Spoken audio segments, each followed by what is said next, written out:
하늘에 가득 찬 영광의 하나님, 온 땅에 충만한 존귀하신 하나님, 생명과 빛으로 지혜와 권능으로 언제나 우리를 지키시는 하나님, 성부와 성자와 성령 삼위의 하나님, 우리 예배를 받아주시옵소서.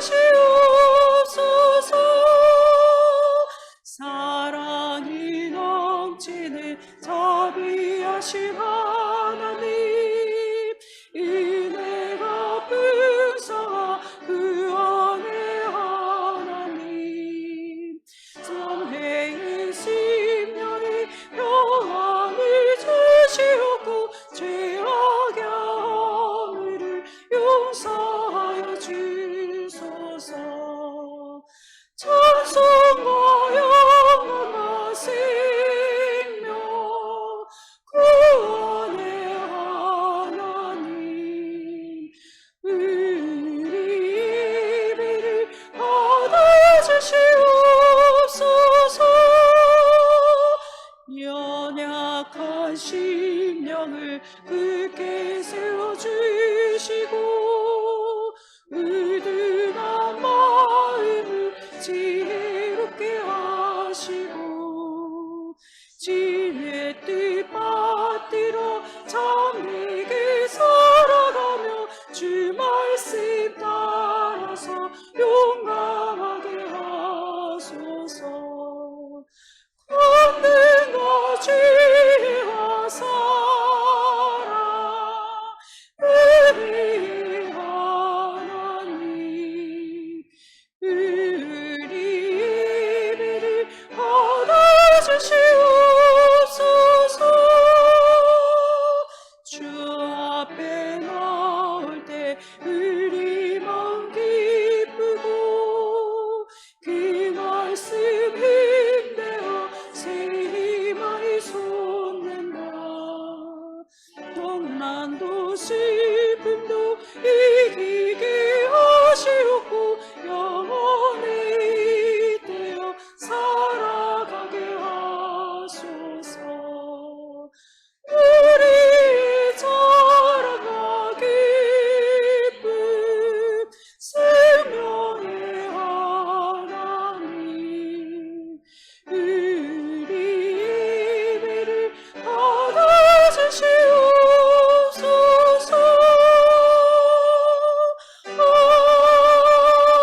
아멘. 믿음은 바라는 것들의 실상이요 보이지 않는 것들의 증거니, 믿음으로 모든 세계가 하나님의 말씀으로 지어진 줄을 우리가 아나니, 믿음으로 아벨은 가인보다 더 나은 제사를 하나님께 드림으로 의로운 자라 하시는 증거를 얻었으니,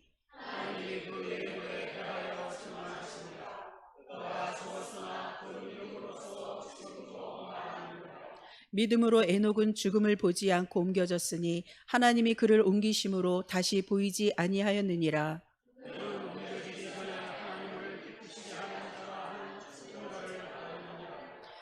믿음이 없이는 하나님을 기쁘시게 하지 못하나니,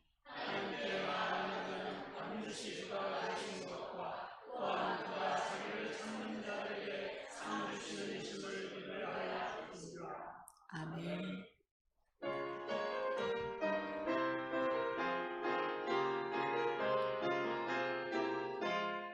거룩하신 하나님, 전능하신 아버지, 우주 만물 창조하신 살아계신 하나님, 아름다운 세상에 우리 살게 하시니 거룩하신 하나님께 경배 찬양합니다.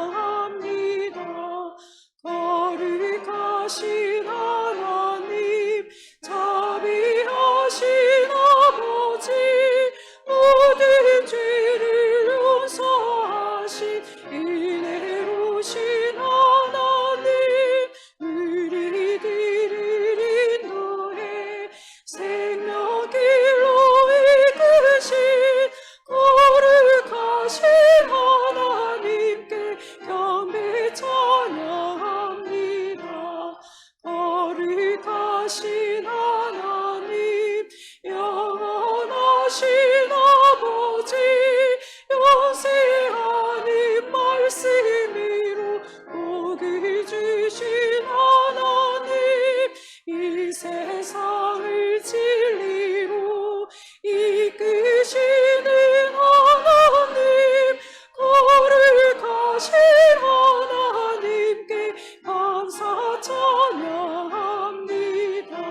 하나님이여, 주의 인자심이 어찌 그리 보배로우신지요.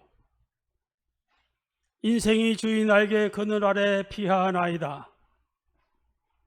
아브라함과 이삭의 섬기던 하나님, 우리의 태어남으로부터 지금까지 우리를 기르시는 하나님을 찬양하오며, 거룩한 주일 아침에 성도들이 모여서 예배하게 하신 하나님께 존귀와 영광과 감사를 드립니다. 조속으로 불어오는 시원한 바람에 우리들의 삶이 더욱 풍요로워지고, 푸르고 높아지는 하늘에 우리들의 소망을 담고 가득 채워지게 하시니 얼마나 감사한지요. 지나온 길을 돌아보면 여느 때를 막론하고 주님이 우리들을 품어주시고 보호해 주셨습니다. 긴 세월을 지금까지 살아온 것은 모든 것이 주님의 은혜입니다.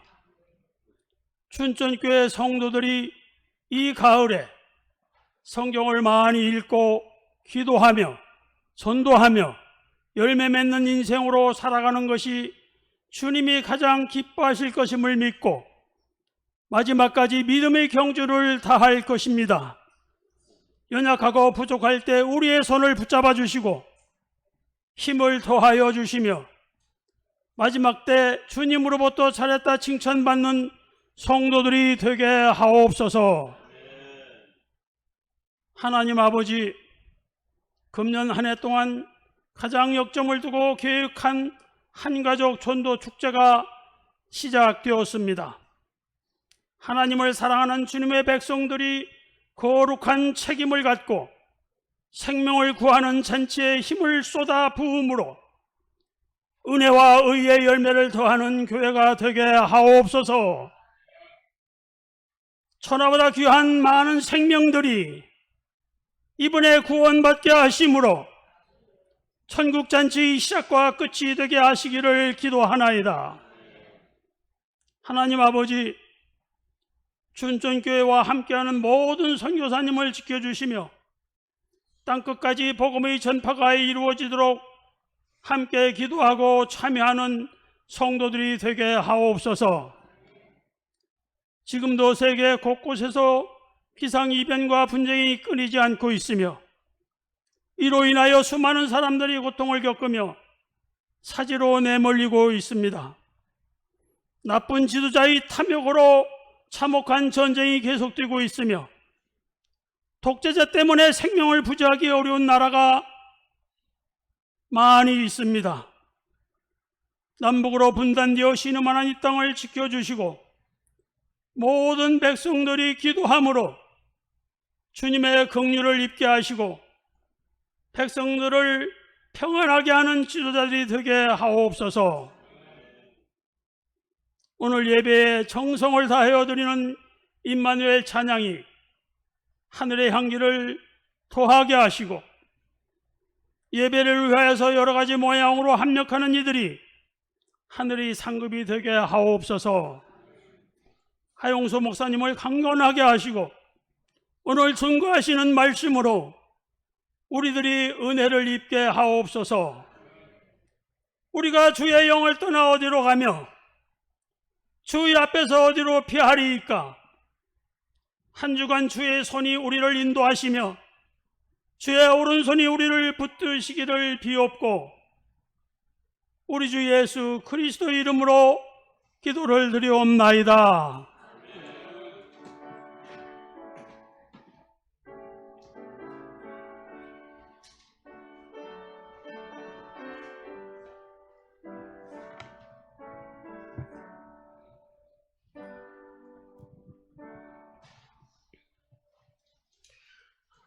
예, 앞뒤로 평화의 선 나누시겠습니다.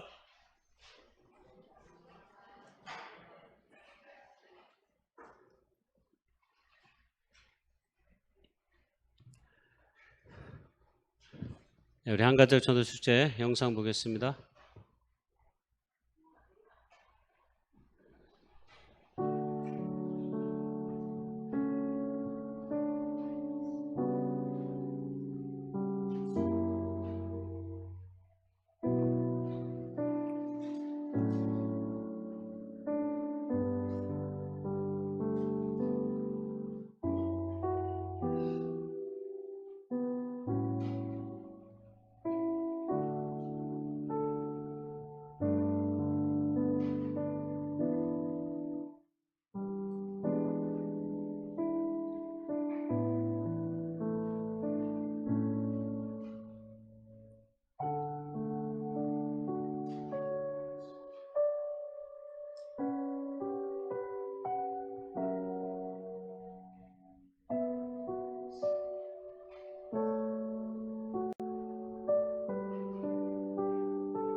예, 매주마다 홍보 영상도 보고 이제 노래할 차례입니다. 노래도 하겠습니다.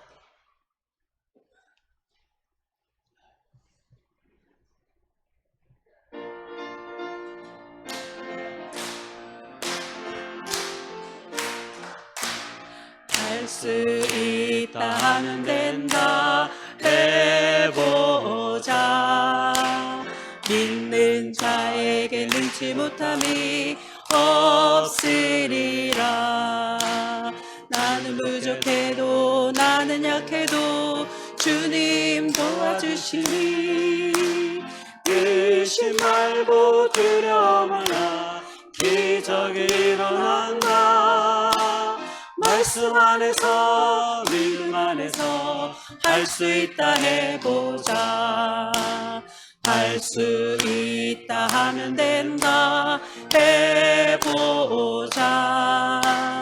믿는 자에게 능치 못함이 없으리라. 믿음 가지고 꿈을 가지고 주님 바라보아라. 성령님이 도와주신다. 좋은 일 일어난다. 말씀 안에서 믿음 안에서 할 수 있다 해보자. 할 수 있다 하면 된다 해보자. 믿는 자에게 능치 못함이 없으리라. 기도하면서 찬양할 때에 주님 함께 하신다. 할렐루야 할렐루야. 기적이 일어난다. 말씀 안에서 믿음 안에서 할 수 있다 해보자. 아멘. 이제는 구호를 외쳐야 될 때입니다. 자, 지난번에 열심히 해봤으니까 오늘도 더 잘할 수 있겠죠? 예, 목소리가 작은 왼쪽 오른쪽 한 번 더 합니다. 자, 할 수 있다 하면 된다. 함께하자 전도축제.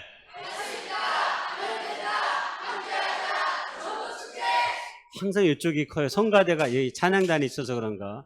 자, 못하는 이쪽 한 번만 더 하겠습니다. 자, 이쪽 할 수 있다 하면 된다. 함께하자 전도축제.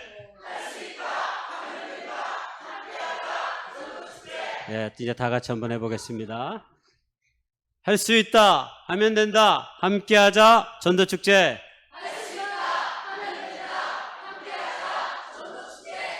네, 박수.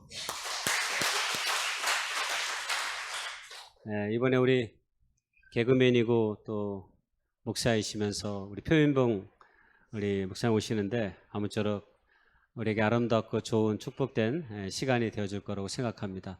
예, 그러려면 우리 안에 있는 성도들도 물론 다 와야 되겠지만 빠지면 더 여러 때인데 잘 초대를 해야 됩니다. 이 태신자 카드가 요 입구에 있어요. 이번 주 구역 예배에 이제 여기다 써가지고 제출하시는 거예요. 구역장님들한테. 구역장님들은 구역장님들한테 제출해 주시고 구역에 속해 있지 않는 특별구역에 속해 있는 분들은 저에게 제출하시면 됩니다. 한 번도 빠짐없이 여기에 내가 꼭 이날 무슨 일이 있어도 데려오게 되겠다. 억만금을 줘서라도 데려와야 되겠다. 이런 마음으로 사랑하는 남편이 안 따라오면 금반지를 하나 주면서 따라오라고 그러시고 어쨌든 최선을 다해서 우리의 가까운 사실 제일 데리고 오기 쉬운 사람이 가족이고 그러면서 제일 어렵긴 하지만 우리 친구들, 우리의 주변 누구도 좋습니다.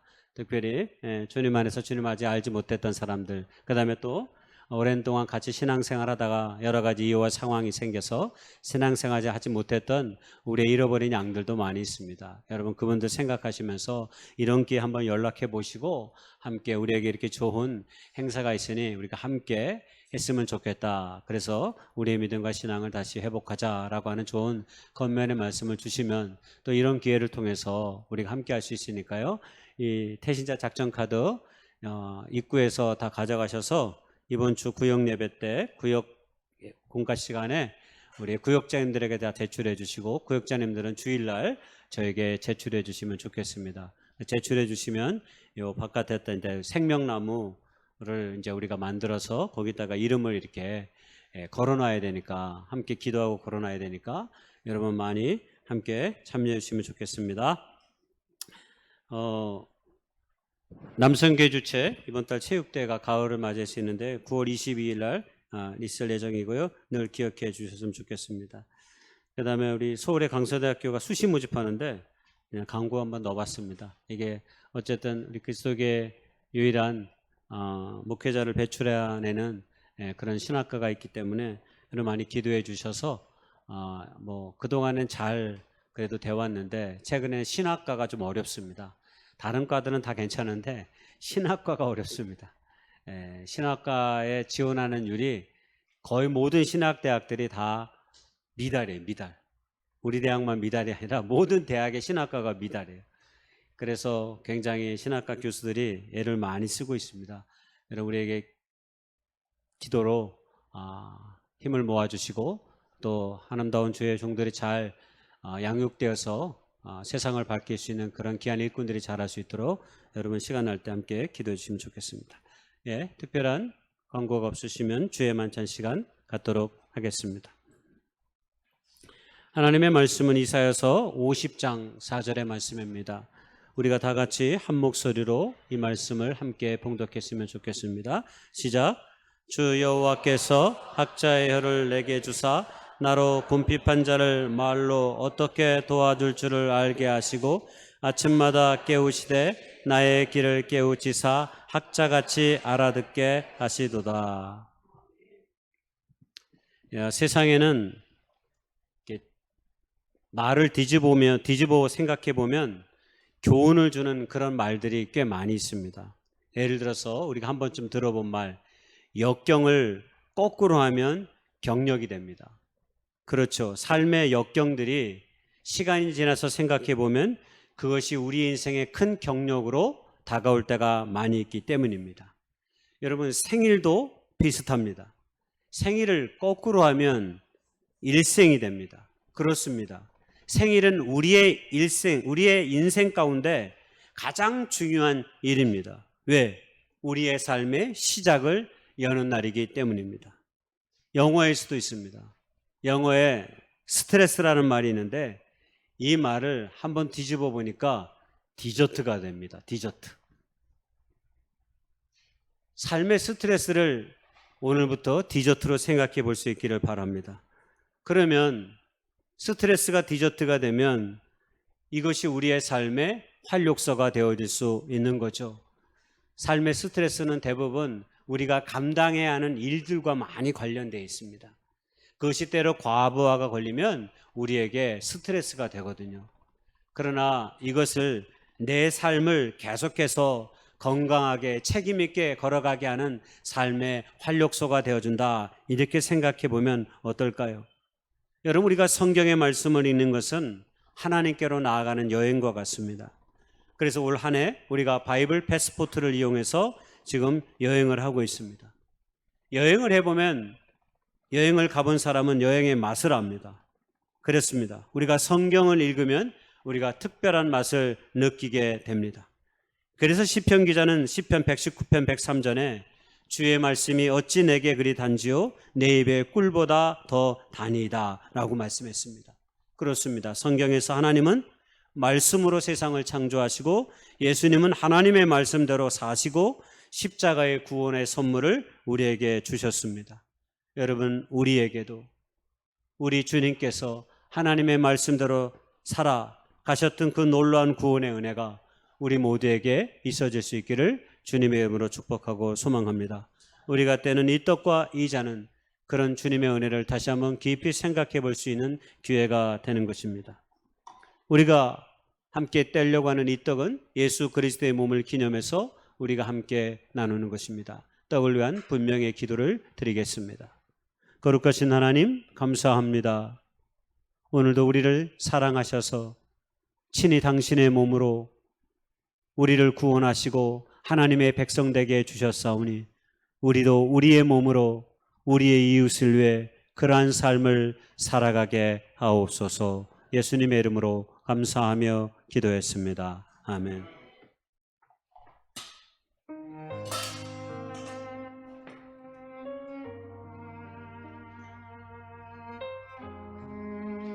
세례 받으시면 일어나셔서 이 떡에 함께 참여하실 수 있기를 바랍니다. 아직 세례 받지 못하신 분들이 있다면 이런 기회를 통해서 다시 한번 주님을 우리의 삶의 구조로 고백할 수 있는 아름다운 기회가 있어질 수 있기를 소망합니다. 우리 묵상하며 함께 나아가길 원합니다. 주의 말씀보다 주의 생각보다 나 앞서가지 않습니다. 주만 따라갑니다. 바다보다 깊은 사랑 측량할 수 없는 지혜 세상을 만드신 창조주 나 주만 의지합니다. 주는 나의 힘이시여 강한 능력이 되시며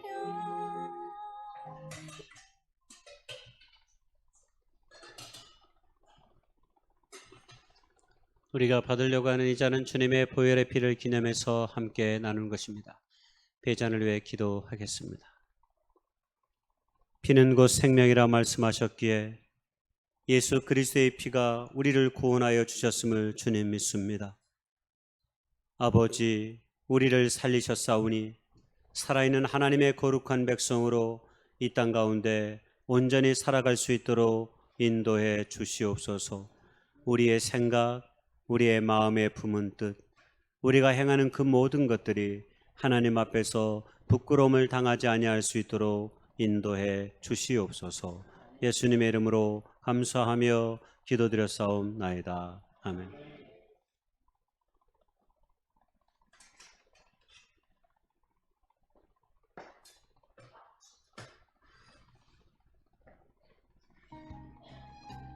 세상을 만드신 창조주 나 주만 의지합니다. 주는 나의 힘이시여 강한 능력이 되시며 내가 어디 가든지 주님의 강한 손이 나를 지키시네. 내 삶은 주의 것 오직 주님만 따르며 나의 생명 되신 주님 나 주만 따라가리.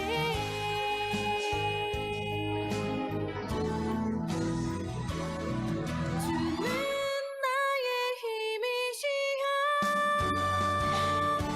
강한 능력이 되시며 내가 어디 가든지 주님의 강한 손이 나를 지키시네. 삶은 주의 것 오직 주님만 따르며 나의 생명 되신 주님 나 주만 따라가리. 나의 생명 되신 주님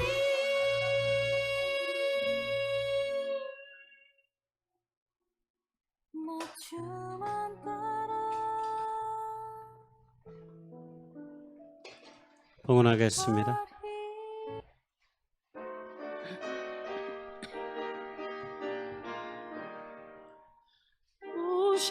오시시하신 주내 아버지 이렇게 계시니 두려움 없네. 그 사랑 않고 날 지키시며 어제나 오늘이 한결같네. 오 신실하신 주, 오 신실하신 주, 날마다 자비를 베푸시며 일용할 모든 것 내려주시니 오 신실하신 주, 나의 구주. 봄철과 또 여름, 가을과 겨울, 해와 달 별들도 다 주의 것. 만물이 주 영광 드러내도다. 진실한 주 사랑 나타내네. 오 신실하신 주, 오 신실하신 주, 날마다 자비를 베푸시며 일용할 모든 것 내려주시니 오 신실하신 주, 나의 구주. 내 죄를 사하여 아니하시고 주 친히 오셔서 인도하네. 오늘의 힘되고 내일의 소망, 주만이 만복을 내리시네. 오 신실하신 주, 오 신실하신 주, 날마다 자비를 베푸시며 일용할 모든 것 내려주시니 오 신실하신 주, 나의 구주. 좋으신 하나님 감사합니다. 오늘도 우리에게 축복된 가을의 시간의 삶을 허락하여 주셔서 겸손히 주님 앞에 예비하며 나아갈 수 있도록 인도해 주신 것을 진심으로 감사드립니다. 가을엔 더욱 우리의 삶과 신앙이 깊어질 수 있도록 인도해 주옵소서.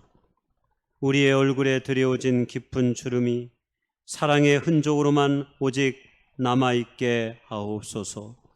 때때로 웃는 일들이 우리의 삶의 거룩한 일상이 되어 삶의 감사와 평안으로 이끄는 기회가 될 수 있도록 도와주옵소서. 이번 가을에는 천천히 우리의 삶의 길을 옮기는 법을 배우게 하옵소서. 놓치지 않는 연민으로 슬픔을 넘어가게 하시며 유순함으로 살아가게 하옵소서. 우리의 얼굴이 지나온 세월의 열매이듯이 다가올 시간의 씨앗도 됨을 믿기에 두려워하지 않는 마음으로 모든 것을 사랑하게 하옵소서.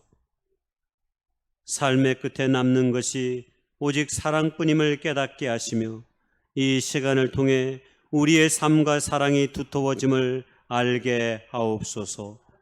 어린아이 같은 손길로 불온한 세상에 상처 입은 하나님의 마음을 닦게 하옵소서.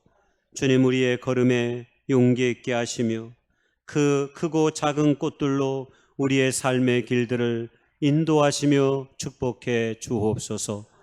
여러 가지 제목과 이름으로 주님 앞에 정성껏 드린 손길들을 기억하시고 하늘의 꽃들로 채우시고 받으시고 인도해 주옵소서. 날마다 주께서 우리의 삶을 지키시고 인도하심을 믿고 우리 구주 예수님의 이름 받들어 감사하며 축복하며 간절히 기도드렸사옵나이다. 아멘.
마태복음 8장 5절에서 13절 말씀입니다. 예수께서 가버나움에 들어가시니 한 백부장이 나와 간구하여 이르되 주여 내 하인이 중풍병으로 집에 누워 몹시 괴로워하나이다. 이르시되 내가 가서 고쳐주리라. 백부장이 대답하여 이르되 주여 내 집에 들어오심을 나는 감당하지 못하겠사오니 다만 말씀으로만 하옵소서. 그러면 내 하인이 낫게 싸움나이다. 나도 남의 수하에 있는 사람이요 내 아래도 군사가 있으니 이더러 가라 하면 가고 저더러 오라 하면 오고 내 종더러 이것을 하라 하면 하나이다. 예수께서 들으시고 놀랍게 여겨 따르는 자에게 이르시되 내가 진실로 너희에게 이르노니 이스라엘 중 아무에게도 이만한 믿음을 보지 못하였노라. 또 너희에게 이르노니 동서로부터 많은 사람이 이르러 아브라함과 이삭과 야곱과 함께 천국에 앉으려니와 그 나라의 본 자손은 바깥 어두운 데 쫓겨나 거기서 울며 이를 갈게 되리라. 예수께서 백부장에게 이르되 가라 내 믿은 대로 될지어다 하시니 그 즉시 하인이 나으니라. 아멘.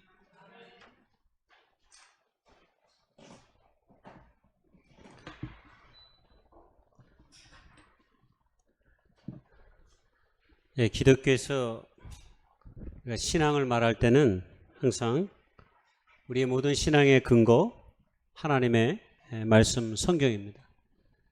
우리는 성경을 통해서만 하나님께서 어떤 생각과 어떤 마음을 갖고 계시는지 그 모든 것을 오직 성경을 통해서만 알 수 있습니다.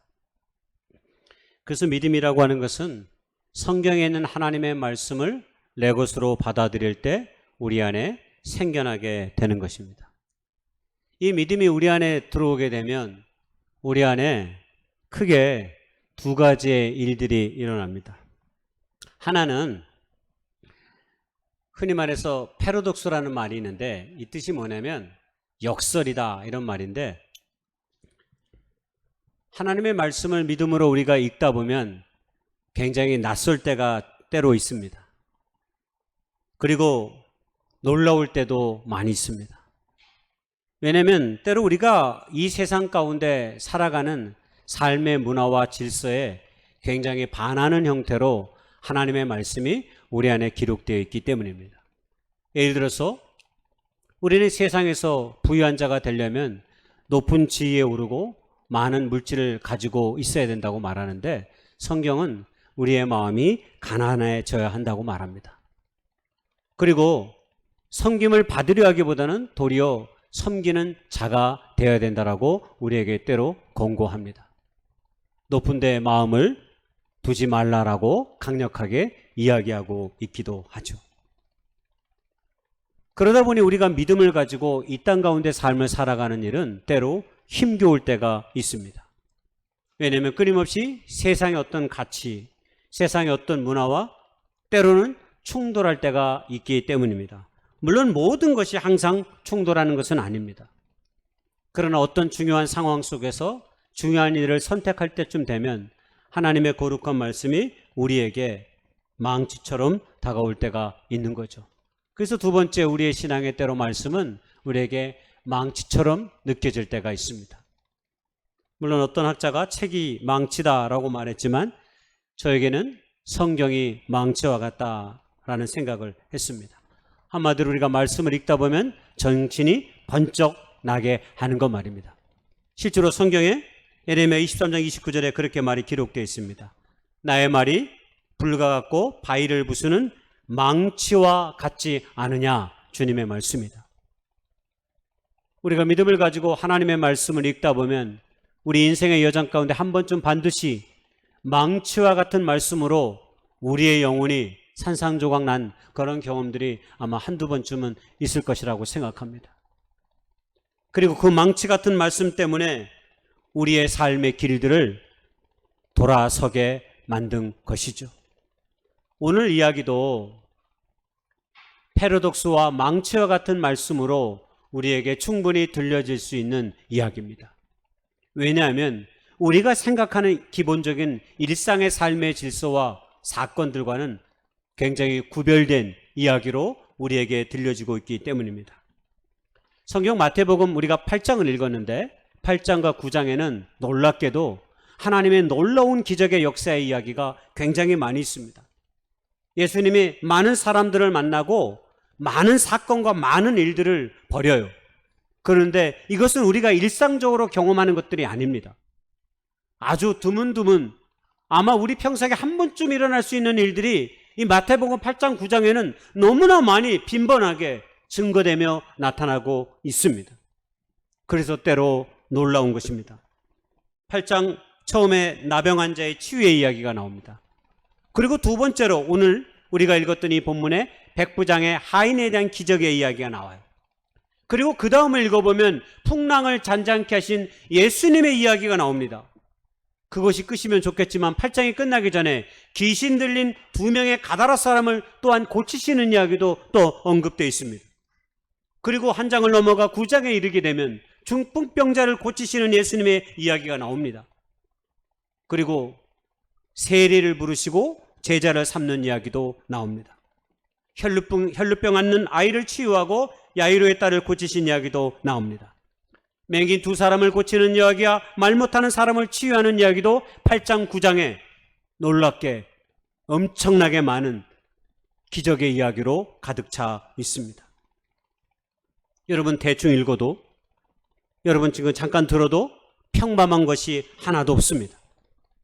평범하게 느껴지는 사건, 평범하게 느껴지는 사람, 평범하게 느껴지는 일들이 거의 없습니다.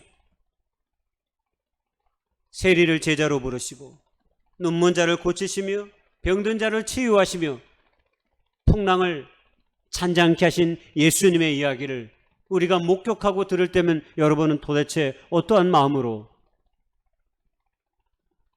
우리 안에 이 말씀이 들어오고 있는 것입니까?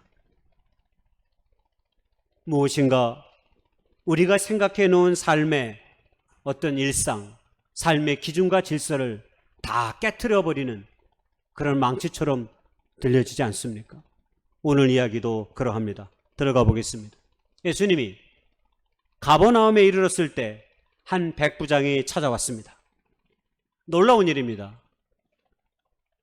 로마의 사람, 이방인인 그가 예수님을 찾아온 것입니다. 그리고 백부장은 우리가 잘 알듯이 자기 수하에 100명의 병사들을 데리고 있는 군대의 지휘관입니다. 얼마든지 그는 로마 사람이고 그 다음에 권위도 있고 힘도 있는 사람입니다. 그러면 사람을 보내가지고 예수님을 조금 오라 하면 꼼짝없이 와야 되는 상황 속에 있습니다. 왜? 당시 이스라엘은 로마의 식민지 치하였기 때문입니다. 유대 사람들은 식민지의 백성이고 이 식민지의 백성을 다스리는 사람들은 로마 사람들입니다. 물론 그들을 대신해서 분봉왕들을 세우긴 했습니다. 그래서 대신 직접 통치가 아니라 간접 통치의 방식을 취하기도 했습니다. 그러나 곳곳에 로마의 군사를 주둔시켜가지고 어려운 일이 있을 때 그들을 통해서 문제를 해결하도록 하게 하는 방식을 당시 로마가 취하고 있었습니다. 어쨌든 이 로마의 백부장이 만약 조금 거만한 사람이거나 그리고 자신이 지금 유대 사람들을 다스리는 통치자의 어떤 삶으로 자신의 권위를 높이는 사람이었다면 아마 이렇게 주님을 찾아오지 않았을 것입니다. 그런데 그가 예수님을 찾아왔습니다. 밤중에 예수님을 찾아왔던 사람 한 사람을 우리는 알고 있습니다. 요한복음 3장에 니고데모 같은 사람이 찾아왔습니다. 예수님이 사역을 바라보니까 특별한 사람처럼 생각했던 것이 니고데모였기 때문에 주님을 찾아온 것이죠. 아마 모르긴 몰라도 이 백부장도 그런 마음으로 예수님을 찾아왔던 것으로 보입니다. 한마디로 그에게는 예수님을 찾아올 만큼의 겸손함의 인품을 가지고 있는 것처럼 보입니다. 그런데 오늘 초점은 거기에 있지 않습니다. 오늘 초점은 놀랍게도 이 백부장이 그의 인품도 훌륭했지만 그의 인품은 많은 사랑으로 증거되고 나타나 보입니다. 오늘 백부장이 예수님을 찾아온 목적이 무엇입니까?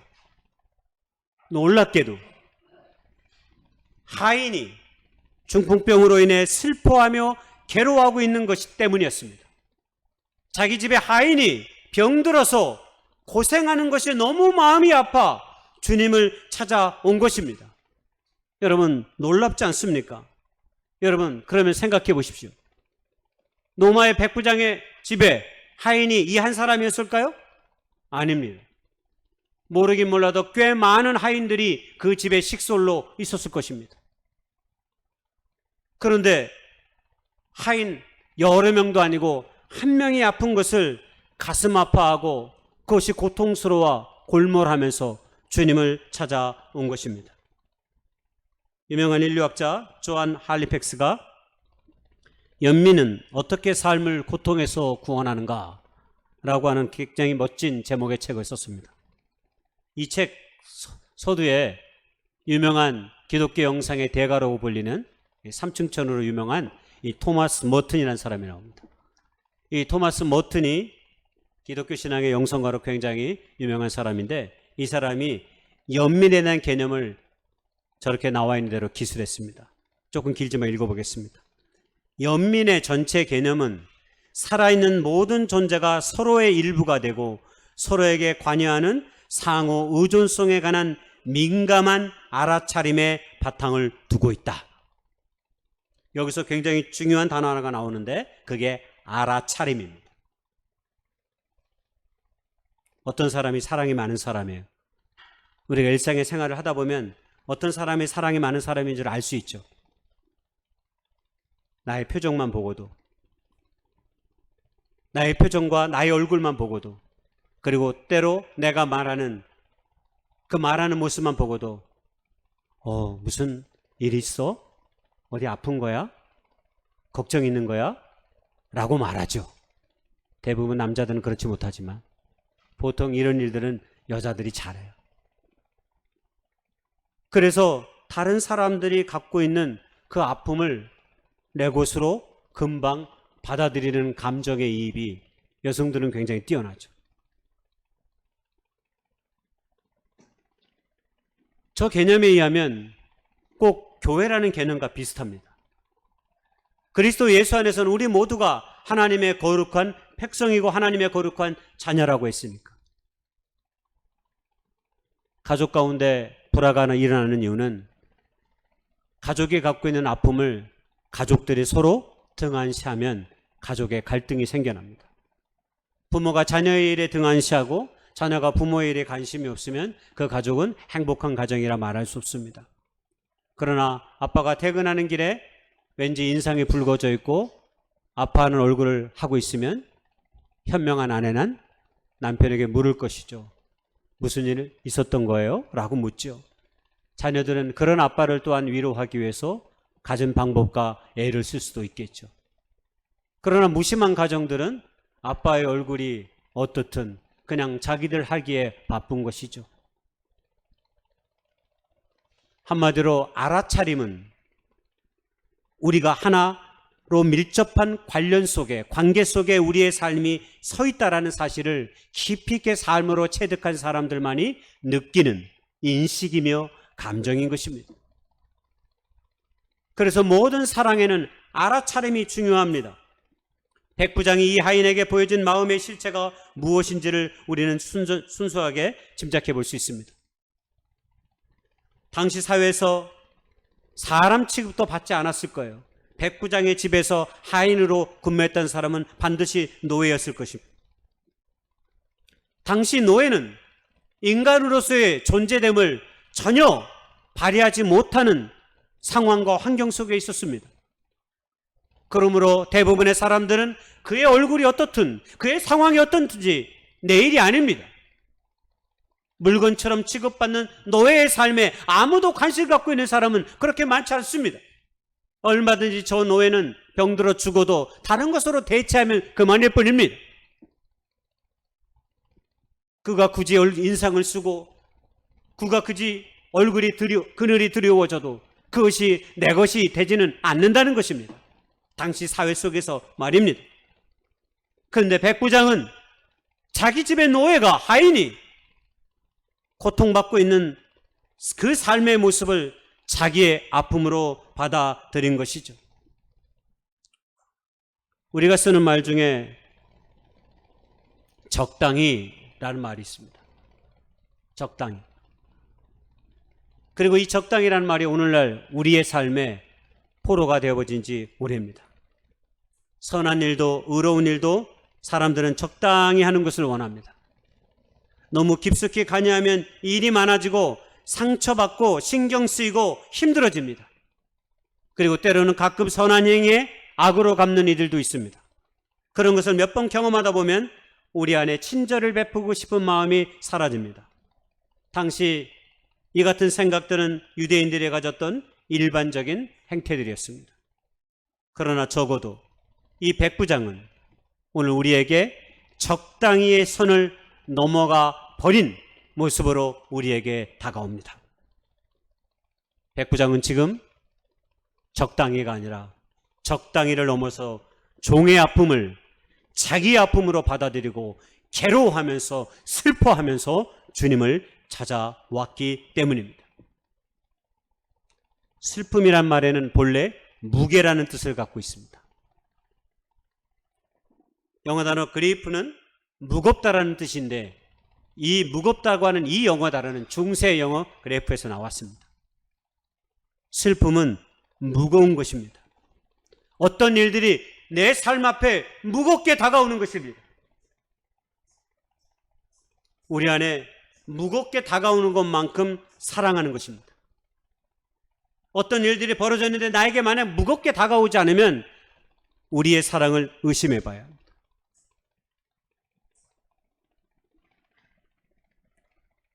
제가 이거 원고에 없는 얘기인데 며칠 전에 어저께 뭘 깼어요. 놀래가지고 제가 아내에게 이시를 짓고 있는데 아내가 뭐 별것도 아닌데 너무 담담하게 받아들였어요.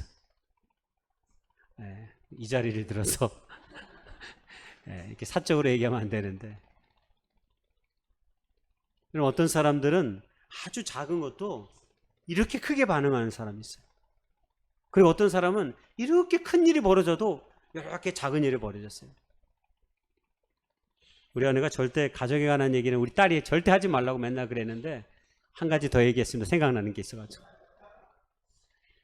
제가 어린이집을 했었어요. 구리에서. 우리 아내가 근데 차를 샀어요. 차를. 산지 2주 만에 제가 문짝을 갉아먹었습니다. 트럭을 비켜나간다고 비켜나가는데 트럭의 끝에 딱 걸리는 바람에 문부터 시작해서 한쪽이 다 나가버렸어요. 주여, 이를 어찌합니까? 문제는 그때 일종을 막 따가지고, 이종은 있었는데 일종을 따가지고 이제 도와주겠다고 제가 한 거거든요. 근데 지금도 제가 잊어먹지 않아요. 우리 아내가 원래 뭐 차는 몰다 보면 사고 나는 거라고 아무런 표정의 변화도 없이 얘기했어요. 예. 그래가지고 얼마나 안도했는지 몰라요. 그래서 그 다음 주일날 주차장에서 또 사고를 냈습니다. 핸드브레이크를 걸었는데 그때 운전이 서툴러가지고 이렇게 냈는 데서 이게 그냥 브레이크만 잡아놨더니 차가 밀려서 앞에 차를 받아버리고 앞에를 부딪혔다 그래요. 그리고 그 다음부터 이 핸드브레이크 반드시 올리는 걸 그때 깨닫는. 역시 그때도 별 얘기가 없었습니다. 예. 하인의 고통에 이 백부장이 가볍게가 아니라 무시해도 좋다고 생각한 게 아니라, 그래? 너 말고 다른 하인 또 사오면 되지, 돈 주고. 다른 하인 데리고 오면 되지. 이렇게 반응하지 않고 슬퍼합니다. 고통스럽게 여깁니다. 우리 시대의 드문 마음입니다. 시인 이문재가 농담이라고 하는 시에서 그런 얘기를 한 적이 있어요. 종소리를 더 멀리 보내기 위해서는 종은 더 아파야 한다. 여러분, 이 문장이 굉장히 묵상하면 묵상할수록 의미가 있습니다. 한마디로 우리가 상대방에서의 입장에 생각해보면, 역지사지로 생각해보면 우리 안에 측은지심이 나타난다는 거예요. 바로 그것입니다. 백부장이 보여준 마음이 이거예요. 상대방의 입장에서 생각해보면 모든 일들이 나에게, 특히 고통 가운데 있을 때는 그것이 아픔으로 나타나는 거죠. 측은지심이 생기는 거죠. 하인의 고통이 백부장의 고통이 그대로 되었다라고 하는 것입니다. 자, 그러자 주님께서 뭐라고 말씀하셨냐면, 그래? 내가 고쳐주겠다라고 말씀하십니다. 성경을 읽어보면 다른 그 어떤 것도 묻지 않습니다. 예수님이 그냥 알았어, 내가 가서 고쳐줄게. 아마 백부장이 보여준 이미 그의 삶의 태도와 성정, 그리고 지금 자신을 찾아와서 얘기하는 것을 보고 아마 그렇게 얘기했을 것입니다. 그런데 한 걸음 더 나아가 우리의 신앙과 믿음에 도전을 주는 이야기가 연이어 나옵니다. 그것이 무엇입니까? 8절에 고쳐주겠다고 하는 주님의 말씀에 백부장이 이렇게 대답합니다. 주여, 내 집에 들어오심을 나는 감당하지 못하겠사오니 다만 말씀으로만 하옵소서. 그러면 내 하인이 낫겠사옵나이다. 여러분, 놀랍지 않습니까? 앞서 주님이 뭐라고 하셨다고요? 고쳐주시겠다고 했어요. 근데 그냥 고쳐주시겠다고 안 했어요. 여러분, 성경을 읽으면, 꼼꼼히 읽으면 되게 재밌습니다. 뭐라고 했냐면 내가 가서 고쳐주리라. 내가 가서 고쳐주리라. 여러분, 간다라는 말은 뭐예요? 이 동사잖아요. 움직임을 나타내는 거예요. 움직임. 우리는 자주 쓰는 말 중에 하나 그런 얘기를 해요. 말만 요란하다고, 말만 많이 한다고. 무슨 뜻입니까? 지키지도 않을 약속을 그냥 맨날 말로만 때운다고 할 때 우리가 저 사람들 말로만 해, 그렇게 얘기하잖아요. 말로만 해. 그 얘기는 행동을 보여줘, 네 말이 진실임을 보여줘, 이 뜻을 담고 있는 거잖아요. 근데 오늘 주님께서 뭐라고 말씀하셨어요? 내가 가서 고쳐주시겠다. 여러분, 성경에서 사람들을 고치시는 이야기가 예수님 많이 나옵니다. 그런데 대부분 마태복음 8장 9장에도 나오지만, 많이 나오지만, 사람들을 직접 대부분 현장에서 만나 고치는 이야기가 거의 다입니다. 그렇죠. 환자를 봐야 고칠 거 아닙니까? 환자를 봐야 이 사람이 어디가 문제인지, 어디가 아픈지 아는 거 아닙니까?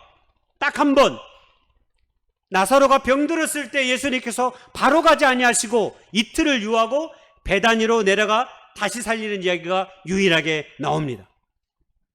그러나 여기 직접 가신다는 표현은 오늘 우리에게 눈에 보이는 것을 좋아하고 실제적으로 이루어지는 일들에만 믿고 관심을 보이는 유대인들이나 그리고 오늘 이 땅을 살아가는 우리들에게 더욱 신뢰할 만한 것이 되는 것이죠.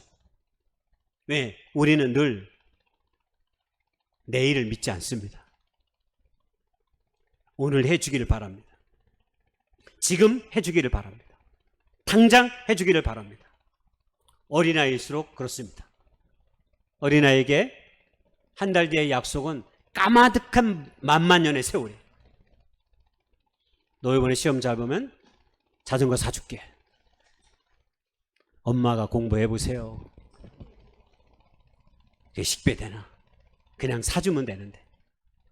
안 사주겠다는 얘기를 우리 그렇게 하잖아 보통. 예? 너 이번에 공부 2등급만 올려라. 그냥 안 사주겠다 그러면 되는데 굳이 아이에게 고통을 주면서 못 올릴 거 빤히 알면서 우리가 그런단 말이에요. 많은 사람들은 내일 약속을 신뢰하지 않습니다. 오늘 이 땅에 사는 사람들은 다 그러합니다. 조급한 마음으로 눈에 보이는 가치에 매몰되어서 우리가 인생을 살기 때문입니다. 그래서 카피라이터 정철은 지금이라고 하는 단어를 현대인의 자아성을 이렇게 표현했습니다. 비만이 올지 모르니 채식하라. 허약이 올지 모르니 운동하라. 빈곤이 올지 모르니 저축하라. 내사가 올지 모르니 종교하라. 사람들은 더 이상 이런 말에 위축되지 않습니다. 내일 있을지 모르는 100g짜리 행복을 위해 오늘 손에 잡히는 10g짜리 행복을 희생하지 않습니다. 지금의 돈을 씁니다. 지금의 시간을 씁니다. 지금의 나를 씁니다. 그렇습니다. 우리는 내일 있을 100g의 행복보다는 오늘 내게 주어진 10g의 행복을 사고 싶은 것이 인간입니다. 그래서 살 빼기가 어려운 것입니다. 하루아침에 안 되기 때문입니다. 오늘 당장 내가 이거 하나를 먹고 살을 뺄 수 있다면 아마 독약이라도 삼킬 수 있겠죠. 현대인들은. 그러나 그런 일들은 오랜 시간의 대가와 노력을 지불해야 합니다. 세상에서 가치 있고 의미 있고 소중한 대부분의 것들은 대부분 오랜 시간의 것들이 필요한 것들입니다. 대부분 긴 시간을 두고 우리가 지켜봐주고 때로 인내하고 참아내야만 얻어지는 것들이 많습니다. 우리의 신앙의 최종적인 결과는 미안하지만 이 땅에서 있는 것이 아니라 우리가 죽어서 하나님 앞에 세워졌을 때 드러날 것입니다.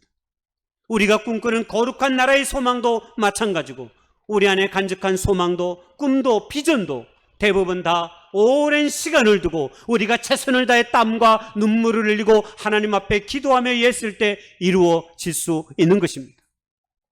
그러므로 눈앞에 당장 보이는 것들에 매몰되지 않으시기를 바랍니다. 손에 잡히고 눈에 보이는 것만을 사랑하는 현대인들은 그래서 1차원적인 삶을 살아가는 것입니다. 그들에게는 늘 공간적으로 평면적으로 주어진 것들만 사랑하는 거죠. 그런데 이렇게 손에 잡히는 것, 눈에 보이는 것 1차원적인 삶으로만 살아가는 오늘 우리들과 유대인들에게 도전적인 백부장의 고백이 흘러나온 거죠. 그게 바로 8절의 고백 아니었습니까? 말씀으로만 하옵소서. 많은 성서학자들은 그리고 사람들은 이 사람이 군인이었기 때문에 그리고 구절이하의 말씀을 근거로 군인이기 때문에 시키면 언제든지 내 부하들도 내 말을 듣기 때문에 시키면 그렇게 합니다 라고 이야기합니다. 근데 정말 그것뿐이었을까요? 저의 궁금증은 과연 이 말씀 속에서 우리에게 그것을 보여주는 것일까요? 아닌 것 같아요. 생각해 보십시다. 이 백부장의 놀라운 믿음의 고백에 놀랍게도 해답은 1절에 나와요. 5절에 나와. 우리가 처음으로 읽었던 말. 예수님께서 어디에 가셨다고 그랬어요? 가버나움에 가셨다고 그랬어요. 가버나움은 예수님은 베들레헴에서 태어나시고 나사렛에서 자라셨어요. 그리고 모든 하나님의 나라의 사역에 예루살렘도 가끔씩 다녀오시긴 했지만 모든 하나님의 나라의 사역이 이 가버나움에서 이루어졌습니다. 가버나움은 스볼론과 납달리 지역 갈릴리 호수 북쪽에 있는 도시였는데 큰 도시였는데 예수님은 이곳이 본인의 본부와 같은 곳이었습니다. 전략적 거점입니다. 그래서 가버나움에서 많은 일들이 일어나고 있음을 성경은 우리에게 보여줘요. 이 가버나움에서 회당에서 사람들을 가르치시기도 했고요. 수많은 기적을 베푸신 것도 이 가버나움입니다.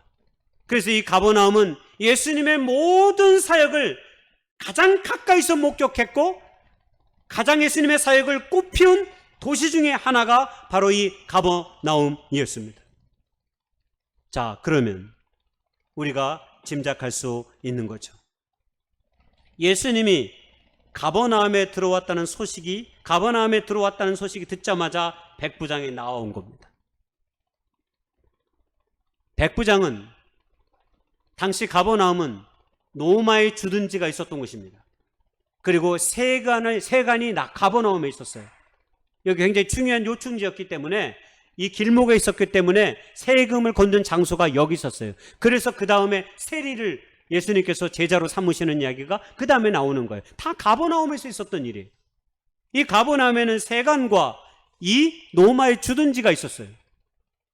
그러니까 모르긴 몰라도 가버나움에 주님이 다시 오셨다는 얘기를 들으니까 백부장이 손살같이 달려나간 거예요. 그리고 간청을 한 거죠. 짐작이 되시죠, 이제?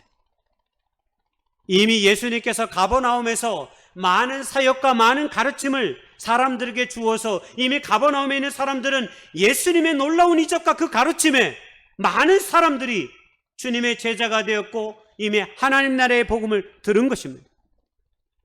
로마의 군인 백부장도 당연히 그 도시에서 일어나는 일들에 항상 민감하게 촉각을 곤두세운 사람이었습니다. 그렇기 때문에 그곳에서 들려지는 모든 정보와 모든 이야기들은 다 백부장에게로 들어가게 되어 있습니다. 백부장은 예수님이라고 분이 나타나셔서 가버나움에서 수많은 가르침과 이적의 역사를 펼치시는 것을 다 귀로 들었습니다. 그리고 정보로 문서로 다 알고 있었습니다. 그래, 이런 분이라면 지금 내 집에서 고생하고 있는 내 하인의 병쯤은 언제든지 고쳐주실 것이라고 하는 절대적 믿음과 신뢰가 있었기에 지금 예수님께서 가버나움에 오자 백부장이 찾아온 것입니다. 거기에 바로 결론이 있는 거죠. 그래서 주님의 말씀이라면 심지어는 이루지 못할 것이 없다는 생각을 그렇게 해서 갖게 된 것입니다. 예수님이 이미 보여주었던 말씀과 그 이적의 역사가 백부장으로 하여금 말씀만 해도 언제든지 이런 병쯤은 고칠 것이라고 하는 절대적 믿음과 신뢰가 백부장에게 있었던 것입니다. 그래서 주님께서 백부장의 말을 듣고 나중에 뭐라고 얘기합니까? 이스라엘 중 아무에게서도 이만한 믿음을 보지 못했다라고 선포하신 것입니다. 백부장의 이야기는 곧 말씀이 인격이고 하나님 그 자체이신 예수님의 말씀을 동일시한 것입니다. 이걸 좀 어려운 말로 히브리적 사유라고 하는데 쉬운 말로 얘기하면 성경 중심적 사고를 말합니다. 성경 중심적 사고는 하나님 중심적 사고를 말합니다. 성경에서는 히브리적 사유에서는 말과 생각이 하나입니다. 구별되지 않습니다. 그래서 구약의 모든 축복의 언약의 약속의 말씀을 뭘로 합니까? 말로 합니다. 아브라함이, 이삭이, 야곱이 다 말로 축복을 합니다. 그리고 그 말이 이루어질 것을 믿고 그 축복의 약속의 말씀을 받기 위해 애를 씁니다. 더 놀라운 건 창세기 1장에 보면 하나님께서 창조의 세계를 히브리어로 다바르라고 하는데 말씀으로 창조하시고 펼쳐 보이십니다.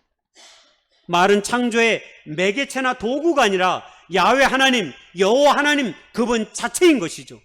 이걸 가장 선명하게 보여주는 또 다른 이야기가 요한복음 1장 1절에 그래서 나온 것입니다. 말씀이 육신이 되어 우리 가운데 거하셨다. 하나님이 우리 가운데 거하셨다는 얘기입니다. 이것이 성경에서 말하는 말씀의 힘입니다. 제가 소두에 우리가 하나님을 알 수 있는 방법은 하나님의 말씀으로 인해서입니다. 우리가 하나님을 믿고 하나님을 따르는 이유는 오직 이 성경에 기록된 하나님의 이 계시의 말씀을 내 것으로 받아들였기 때문입니다. 이방인이 로마인이 이런 고백을 한다는 것은 너무 놀랍습니다. 결론적으로 얘기하면 저는 이런 백부장의 신앙을 이렇게 말하고 싶습니다. 착하고 아름답고 옳은 미의 신앙을 가지고 있었다. 이렇게 말씀드리고 싶습니다.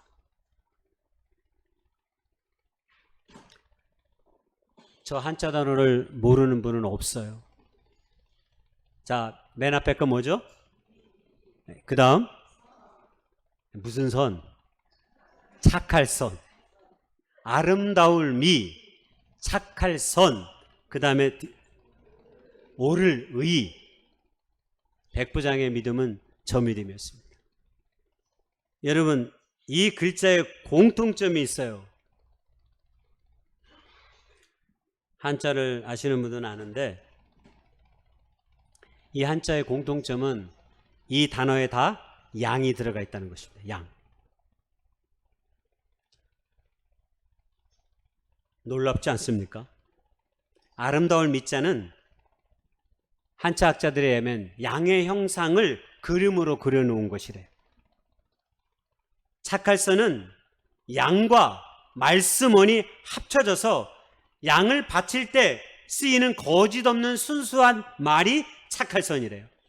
양은 보통 하나님께 바쳐진 제물로 쓰이는데 성경에서만 기록된 것이 아니라 고대에서는 대부분 양들이 가장 대표적인 제물로, 성물로, 영물로 쓰여진 것이 양이었습니다. 그래서 착할 선이란 양을 바칠 때 쓰이는 거짓 없는 순수한 말이 착할 선이래. 의는 뭡니까? 하나님께 바치는 상서로운 영물인 양을 지키는 모습을 표현하는 거예요. 양을 지키는 모습.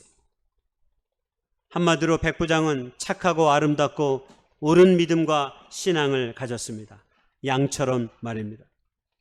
그것은 그가 가버나움 노마의 주둔지에 있을 때 들려오는 예수님에 대한 이야기를 흘려듣지 아니하고 온전히 믿고 신뢰하며 받아들였기 때문입니다. 한 마리의 양처럼 말입니다. 그리고 그 양이 주님을 만나니 은혜를 덧입은 것입니다. 그것이 백부장의 믿음이요 신앙이었습니다. 여러분, 오늘 우리는 어떻습니까? 예수님을 만나 우리의 인생이 바뀌어져 가고 있습니까? 우리의 인생이, 우리의 생각이 조금씩 달라지고 있습니까? 우리의 거친 말들이 주님을 만나 조금씩 순화되어 생명을 살리는 말들로 변화되어지고 있습니까? 백부장은 그랬습니다. 들려졌던 말들에 대한 신뢰도 있었지만 예수님을 만나고 나니 그의 모든 말씀을 믿고 오직 말씀으로만 당신이 이 모든 것을 이루어도 믿노라 고백했기 때문입니다. 백부장이 고백했듯이 이제 우리도 달라져야 합니다. 그리고 우리도 조금은 바뀌어져야 합니다. 예수님을 만나십시오. 그리고 더욱 많이 만나실 수 있기를 소망합니다. 듣기만 하지 말고 그분을 내 삶의 주인으로 받아들이십시오. 그러면 우리의 삶도, 우리의 신앙도 착하고 아름답고 의로워질 것입니다. 예수님이 그런 마음과 그런 믿음을 우리에게 주실 것이기 때문입니다. 그런 예수님이 우리 모두에게 있기를 주님의 이름으로 축복하고 소망합니다. 우리가 신함께 기도하며 나아가길 원합니다. 주님을 만나 아름다운 믿음의 고백을 드렸던 백부장의 미의 고백처럼, 그 신앙처럼 오늘 우리에게도 그런 놀라운 믿음의 고백과 신앙이 있는 우리의 삶이 되게 해달라고, 주님을 더욱 만난 하나님의 사람이 되게 해달라고 이 시간 잠시 기도하며 나아가길 원합니다. 기도하겠습니다. 주님, 우리와 동행해 주시옵소서. 우리와 다시 만나 주셔서 우리의 영혼이 깨어서 우리의 생각대로가 아니라 하나님의 뜻대로, 하나님의 말씀이 우리의 신비에 새겨져서 우리의 심령을 이끌고 우리의 삶을 이끄는 것을 보게 하시고 알게 하시고 깨닫게 도와주시옵소서. 나 혼자의 힘으로 살아왔던 시간이 얼마나 힘들었고 고통스러웠습니까? 그러나 우리의 수고하고 이 모든 무거운 짐을 주님 앞에 맡기면 주님께서 이 모든 것들을 거두시며 아버지 이루어 주시옵시며 새로운 삶의 길들로 나아가게 하심을 주님 믿습니다. 그러니 주님 도와주셔서 더욱더 주님을 사모하는 마음으로 하나님의 말씀을 가까이 두고 묵상하며 기도하며 나아가게 애쓰는 저희들의 삶이 될 수 있도록 주님 도와주시옵소서. 우리가 진실로 주님을 만나기만 하면 우리의 인생이 변화되는 줄 주님 믿사오니 말씀으로 우리 가운데 다가오신 그 주님을 온전히 받아들이며 인정하며 고백하며 나아가는 저희들 될 수 있도록 주님 도와주시옵소서. 오늘도 구주님 만나길 원합니다. 우리와 함께 주시옵소서. 예수님의 이름으로 감사하며 기도드려 싸움나이다. 아멘. 우리 다 같이 일어나셔서 찬양 드리겠습니다.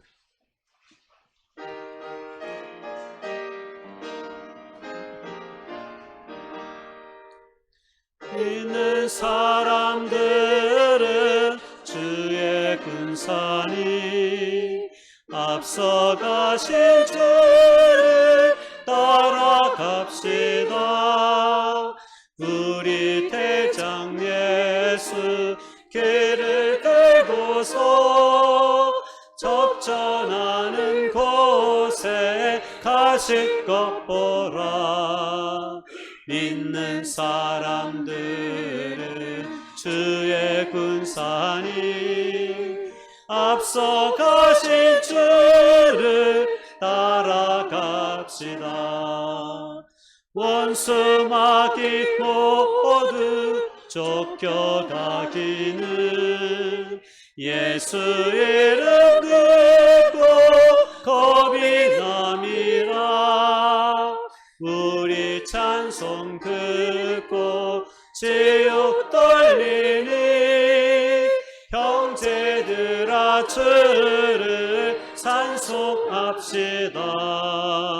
믿는 사람들은 주의 군산이 앞서가신 주를 따라갑시다.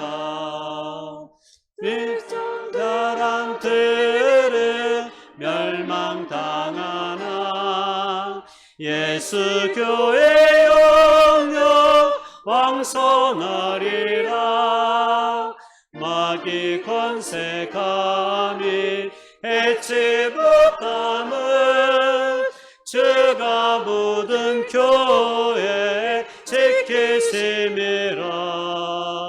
믿는 사람들은 주의 군산이 앞서가신 주를 따라갑시다. 백성들아 와서 함께 모여서 우리 모두 함께 개가 부르세.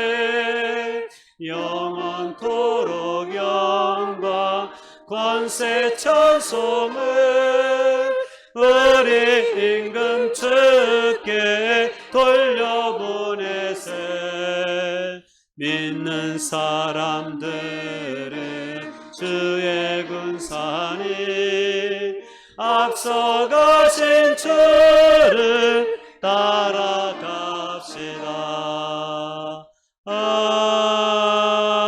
아멘.